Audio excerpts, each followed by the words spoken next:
اعوذ باللہ من الشیطان الرجیم بسم اللہ الرحمن الرحیم۔ میرا نام سہیل خرم فاروقی اور آپ دیکھ رہے ہیں ہمارا یوٹیوب چینل ہمارے مسائل اور ان کا انقلابی حل۔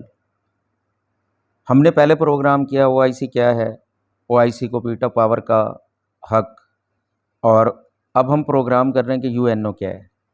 جیسا کہ آپ کو معلوم ہے یو این او کا مطلب ہے یونائٹڈ نیشن آرگنائزیشن، اسے اردو میں اقوام متحدہ بھی کہتے ہیں۔ 1945 میں اس کا قیام اس وقت عمل میں آیا جب لیگ آف نیشن فیل ہو گئی اور قوموں کو احساس ہوا کہ بہت بڑی تباہ کاری ہوئی ہے، تو آئے مل بیٹھ کے مسئلے حل کریں۔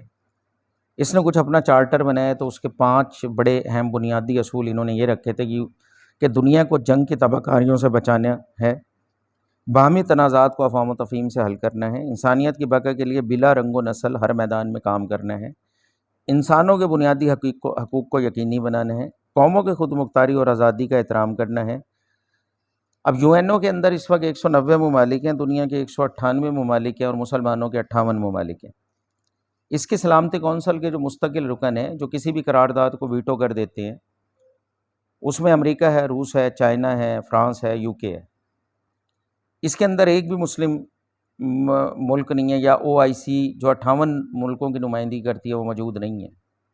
میں صرف آپ سے یہ سوال کرتا ہوں کہ یو این او موجود ہے، یو این او کی موجودگی میں کشمیر پہ ظلم کیوں ہو رہا ہے، فلسطینیوں پہ ظلم کیوں ہو رہا ہے، روہنگیا کے مسلمانوں پہ ظلم کیوں ہو رہا ہے، عراق کے 8 لاکھ لوگوں کو کیوں مار دیا گیا، اور افغانستان کے اندر مدر آف بم گرائے گئے،